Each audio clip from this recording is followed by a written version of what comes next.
Stephen A. Smith joining us. Stephen A., so a few weeks ago, you were undecided on a clear-cut MVP. I think you were splitting the vote here. Has that changed when you look at the numbers, especially what Russ has done the last week and a half?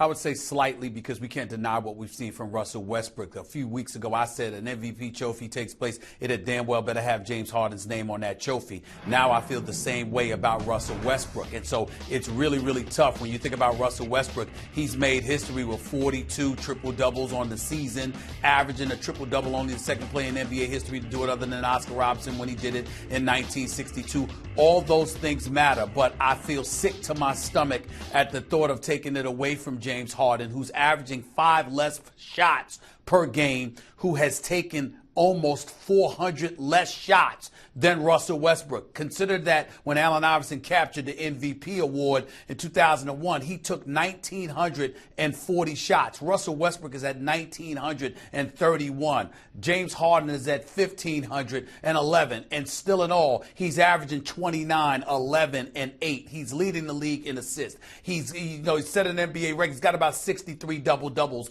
on the season. He's made a case for himself, plus his team is 8 games better. They're number 3 seed within the Western Conference. It's a really, really tough sell. I ain't going to lie to you, Kev. I was on the phone with Allen Iverson just the other day because Russell Westbrook is his favorite player, but he absolutely loves James Harden as well. And he was making his argument and making his case, and it was a tough sell. But I reminded him, don't put himself in the same conversation as Russell Westbrook, because when Allen Iverson won league MVP, if I recall correctly, they had won 56 games. They were a number 1 seed within the Eastern Conference, and Allen Iverson was the dude leading the way with a bunch of no-names on the offensive side of the ball. They were rough, rugged, and raw defensively. You know how I feel about Eric Snow, George Lynch, Tyrone Hill, Dikembe Mutombo, and the crew. But offensively, let's just say they were challenged, okay? That is a different ball game. He should not be mentioning himself in the same breath as Russell Westbrook, but I do understand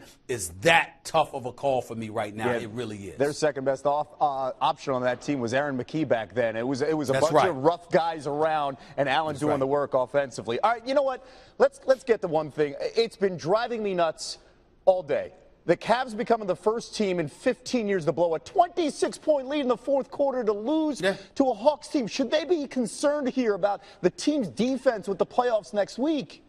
Well, they need to be concerned about their defense, but they don't need to be concerned about the opposition, because the opposition within the Eastern Conference is not going to get in their way. A matter of fact, if you're the Boston Celtics, if you're the Washington Wizards, who, by the way, have just blown it for me, because remember, I had them going to the Eastern Conference Finals and losing to the Cavs. I didn't realize they were going to face the Cavs in the semifinals because they blow up having a top 2 or 3 seed. But that's the state of the Washington Wizards right now. Then you've got the Toronto Raptors with Kyle Lowry having returned with the acquisition of Serge Ibaka. They certainly have upgraded. But in the end, the Cleveland Cavaliers have LeBron James. They have Kyrie Irving. And the combination of those two are going to be more than enough to get it done. Do you have some defensive liabilities right now? Sure. Do you need to be on your game and get a bit more consistent? Absolutely. But I think that this 26-point blown lead by the Cavaliers yesterday afternoon is creating dire circumstances for the rest of the Eastern Conference, because now you've had something that has awakened you, that has put you on your heels and said to you, excuse me, we need to raise up and get ourselves together. This is embarrassing. We had no business losing like this. It's bad. To me, this is bad news for the rest of the Eastern Conference, not the Cavaliers. They've been awakened after a loss like this. All right, could be bad news for the Heat tonight. We'll see. And there's a lot on the line for the Heat tonight. Much more from Stephen A. at the top of the hour. First take on ESPN. Stephen A., appreciate it.